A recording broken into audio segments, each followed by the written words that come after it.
নাল্লাপুল আদর্শ ইসলামিয়া সিনিয়র মাদ্রাসা দেখতে পাচ্ছেন। এটি স্থাপিত 1969 সালে। এটা আমাদের গ্রামের আলিম পর্যন্ত স্থাপিত মাদ্রাসা। একটি তিনতলা বিশিষ্ট একটি সুন্দর ভবন তৈরি হয়েছে 2 বছর আগে। দেখেন কত সুন্দর ভবন। এই পুরাতন ভবনটা দেখা যাচ্ছে। তিন সিটি ভবনটা একটু আছে দেখা যাচ্ছে। এটি কত করছে দেখেন কত সুন্দর ভবন। তিনতলা বিশিষ্ট একটা ভবন তৈরি হয়েছে নাল্লাপুল আদর্শ ইসলামিয়া মাদ্রাসায়। এই দেখেন পুরাতন বিল্ডিংটা দেখা যাচ্ছে। এই সেটে টিন সেটে এখানে আলিম ক্লাস হতো আগে, এখন বন্ধ হয়ে গেছে। এই দেখেন মাঠের মধ্যে পানি জমে গেছে। কত পানি, বৃষ্টির কারণে মাঠে পানি জমে গেছে। এদিকে আরেকটা ভবন আছে মাদ্রাসার।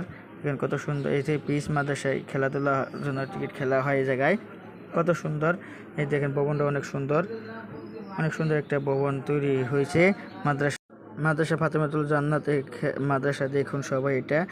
এখানে ইতিম ছাত্রছাত্রী এখন অনেক দূর দূরান্ত থেকে কোরআন হাফেজ হতে জন্য এখানে আসে। তিনতলা বিশিষ্ট ভবন। এখানে কোরআন শিক্ষার্থী এখানে নামাজ কালাম শেখানো হয়। এই দেখেন ভবনটা অনেক সুন্দর। পাশে আরেকটা ভবন আছে দেখেন সবাই। তিনতলা বিশিষ্ট একটা ভবন। এই দেখেন পাশে আরেকটা নতুন ভবন তৈরি হয়েছে ফাতেমাতুল জান্নাত মাদ্রাসার। অনেক সুন্দর একটা টিন শেড ভবন তৈরি হয়েছে। অনেক সুন্দর একটা ভবন দেখেন অনেক সুন্দর। এখানে অনেক ছাত্রছাত্রী দূর দূরান্ত থেকে এসে লেখাপড়া করে। এই যে এদিকে মাদ্রাসাটা দেখেন অনেক দূর থেকে তুলেছে। তিনতলা বিশিষ্ট মাদ্রাসা কত সুন্দর। এই দেখেন মাদ্রাসার ভিতরে মাদ্রাসাটা অনেক সুন্দর। দেখেন সবাই নতুন মাদ্রাসা ভবনটা অনেক সুন্দর। দেখেন নতুন ভবনটা তৈরি হয়েছে অনেক সুন্দর।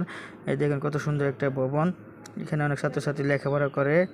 এই দেখেন গ্রিল দাঁড়িয়ে বাচ্চারা দেখতেছে ভিডিও করা আমার। দেখেন কত সুন্দর ছাত্ররা এখানে লেখাপড়া করে হাফিজি মাদ্রাসা। এটা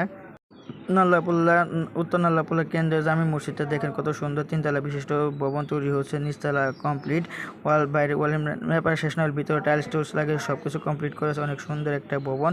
এই দেখে কত সুন্দর একটা ভবন তৈরি হচ্ছে। এটা পুরোপুরি ভিতরে কাজ শেষ হয়ে গেছে। ভিতরে নামাজ পড়ে, উপরে মহিলা মানুষ নামাজ পড়ে, নিচে পুরুষ মানুষের নামাজ পড়ে। দেখেন কত সুন্দর।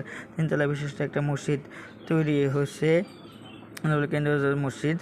দেখেন অনেক সুন্দর মসজিদ। এটা হলো যে কেন্দ্রীয় ঈদগাহ মাঠ নাল্লাপুল্লা কেন্দ্রীয় ঈদগাহ মাঠ। এখানে সবাই ঈদের জামাত পরে। দেখেন সবাই কত সুন্দর একটা কেন্দ্রীয় মাঠ তৈরি হয়েছে।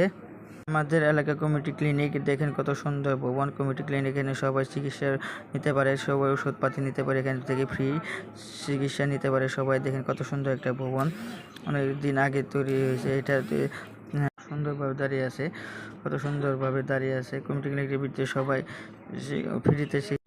এই দেখেন তরুণ প্রকৃতির সংঘ স্থাপিত 1978 সালে। দেখেন রেজিস্ট্রেশন নাম্বার দেওয়া আছে। এটা আমাদের গ্রামের ক্লাব অনেক সুন্দর একটা ক্লাবের ঘর আছে। দেখেন ঘর আছে এদিকে। এই যে ক্লাবের ঘরে মাঠটা দেখেন অনেক সুন্দর। এখানে মানুষজন এখন বর্তমানে খেয়ার শুকাচ্ছে। অনেক সুন্দর একটা মাঠ। দেখেন মাঠে পরিবেশটা অনেক সুন্দর। এখানে মানুষজন খেয়ার শুকাচ্ছে বর্তমানে। মাঠটা অনেক সুন্দর। দেখেন মাঠের মধ্যে পিচ করে রাখছে, ছেলেরা এই জায়গায় টিকিট খেলতো। কিন্তু এখন বর্তমান বৃষ্টির জন্য খেলতে পারতেছে না, খড় শুকানো হচ্ছে। আল্লাহ পেস্তটা আবার নাল্লাপুল্লা মধ্যপাড়া সরকারি প্রাথমিক বিদ্যালয় স্থাপিত 1963 সাল। এখানে আমি লেখাপড়া করছি 5ম শ্রেণী পর্যন্ত। দেখেন স্কুলের নতুন ভবন, এটা আগে তৈরি হয়েছে। এর পাশে এখন যেটা তৈরি হয়েছে এটা পুরাতন ভবন ছিল। পুরাতন ভবন ভেঙে এখানে নতুন 2 তলা বিশিষ্ট একটি ভবন তৈরি হচ্ছে। প্রায় কাজ শেষের পথে, কিছুদিন ভিতরে কাজ শেষ হয়ে যাবে। এই দেখেন অনেক সুন্দর একটা ভবন তৈরি হয়েছে। দেখেন কত সুন্দর একটা ভবন তৈরি হয়েছে। অনেক সুন্দর একটা ভবন তৈরি হয়েছে। দেখেন এদিকে পুরাতন একটা ভবন আছে। দেখেন কত সুন্দর একটা ভবন। এই যে আমি মাঠের মধ্যে দাঁড়িয়ে ভিডিওটা করছি, অনেক সুন্দর ভিডিও হয়েছে। আল্লাহ হাফেজ।